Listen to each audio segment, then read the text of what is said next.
پاکستان کو اب ذہنی غلامی سے نکلنا ہے اور اپنا مستقبل بنانا ہے۔ کرپٹ لوگوں سے ریکور کیا گیا پیسہ قانون پاس کر کے تعلیم پر لگایا جانا چاہیے۔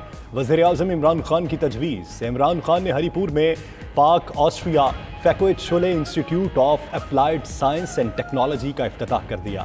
یونیورسٹی میں مصنوعی ذہانت اور انجینئرنگ کی تعلیم دی جائے گی۔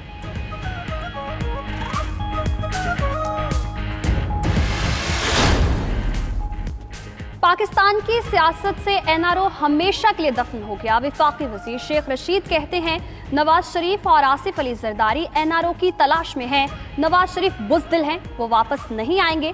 نون لیگ سے شین کا نکلنا طے ہے۔ مزید بولے کہ 20 ستمبر کو اپوزیشن کی اے پی سی ناکام ہوگی۔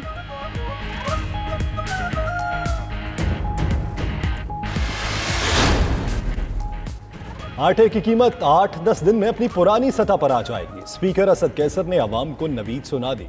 پشاور لیڈی ریڈنگ اسپتال میں میڈیا ٹاک کی کہ حکومت کو مسائل کا احساس ہے، عوامی توقعات پر پورا اتریں گے۔ رشکئی اقتصادی زون کی تعمیر سے روزگار کے مواقع پیدا ہوں گے۔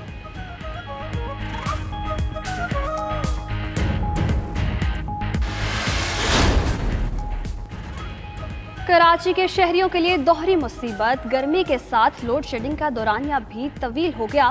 شہر میں 6 سے 7 گھنٹوں تک بجلی غائب رہنے لگی۔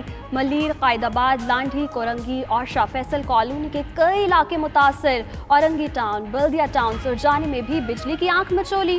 لوڈ شیڈنگ کے ساتھ بجلی کے زائد بلوں کا مسئلہ بھی حل نہ ہو سکا۔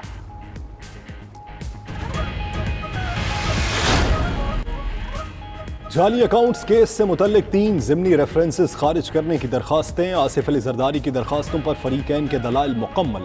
احتساب عدالت اسلام آباد فیصلہ کل سنائے گی۔ نیب نے ریفرنسز خارج کرنے کی درخواستوں کی مخالفت کی۔ ڈپٹی پراسیکیوٹر جنرل نیب نے کہا ضمنی ریفرنس دائر کرنا غیر قانونی نہیں۔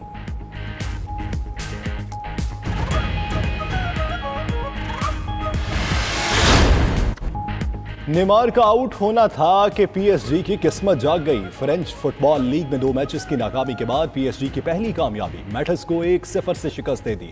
پی ایس جی کے سٹار پلیئر نیمار جھگڑا کرنے پر 2 میچز کی پابندی کے باعث میچ نہ کھیل سکے۔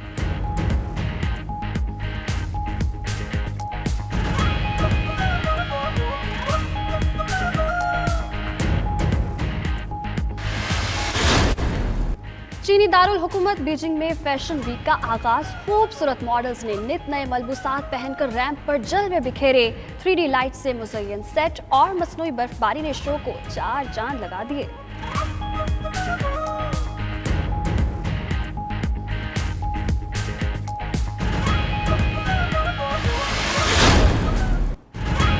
اور ملی نغموں، غزلوں اور کلاسیکل گیتوں کے نامور گائک استاد امانت علی خان کی 46ویں برسی۔ پٹیالہ گھرانے کے چشم و چراغ استاد امانت علی نے چاند میری زمیں، پھول میرا وطن، اے وطن پیارے وطن، انشا جی اٹھو اب کوچ کرو سمیت کئی یادگار نغموں اور گانوں کو اپنی آوازوں سے امر کیا۔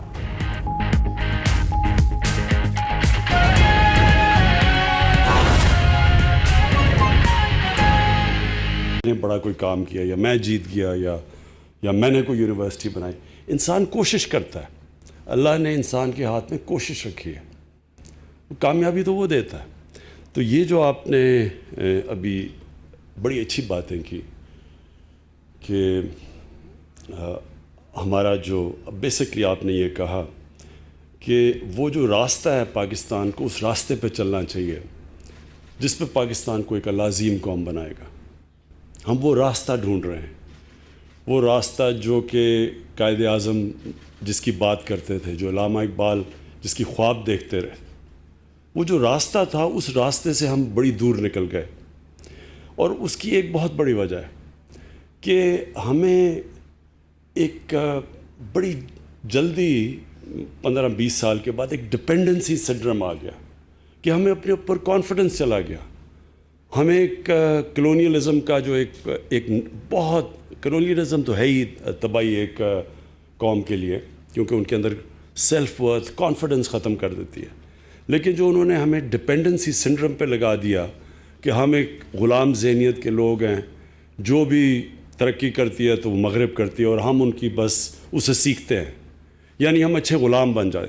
میں جب پہلی دفعہ، میں صرف آپ کو یہ مائنڈ سیٹ کی بات بتانا چاہتا ہوں کہ میں جب پہلی دفعہ انگلینڈ کرکٹ کھیلنے گیا پاکستان ٹیم کے ساتھ، تو میرے سینئر پلیئرز جو تھے، میں تو 18 سال کا تھا، میں بڑی خواب لے کے گیا ہوا، تو میرے سینئر پلیئرز نے مجھے کہا کہ اگر ہم انگریز سے عزت سے ہار جائیں تو یہی ہماری کامیابی ہے.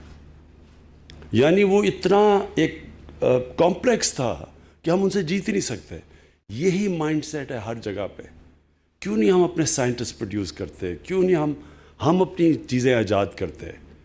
کیوں نہیں ہم کسی فیلڈ میں اپنے پیٹنٹس لگاتے؟ جس طرح یہ مائکروسافٹ ہے یا یہ فیس بک ہے، یہ ان کی میں ورتھ دیکھ رہا ہوں، ہمارا سارا بجٹ سال کا 40-50 ارب ڈالر ہوگا، 60 ارب ڈالر ہوگا. اس کی ایک کمپنی کی ورتھ 2000 ارب ڈالر ہے. کیونکہ جو آپ نے بات کی کہ وہ ٹیکنالوجی، انوویشن اس طرف نکل گئے ہیں، اور ہم ایک بس جو وہاں سے ہمیں چیز آتی، ہم کاپیز بن گئے ہیں، ہم کاپی کرتے ہیں.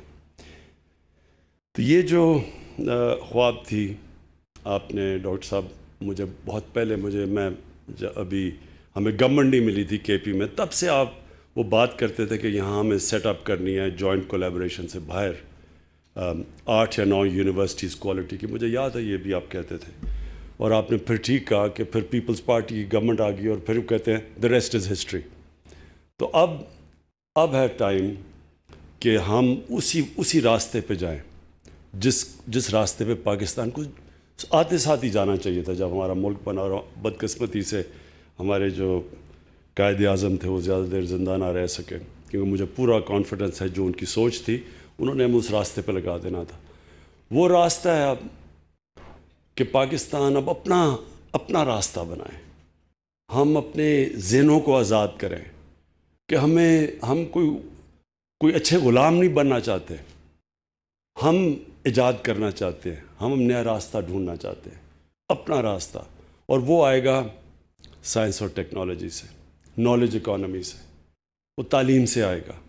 ہماری دو بڑی ایڈوانٹیجز ہیں.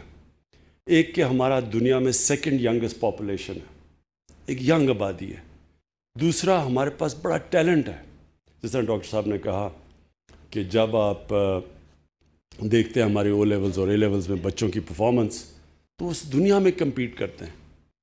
اسی طرح امریکہ میں دیکھ رہا تھا کہ جو پاکستانی امریکن پاپولیشن ہے وہ ٹاپ 3-4 ایکیڈیمکلی جو ٹاپ پہ جو ایتھنک مائنورٹیز ہیں ان کے ٹاپ کے اوپر پاکستانی 3-4 ان ایتھنک مائنورٹیز میں سے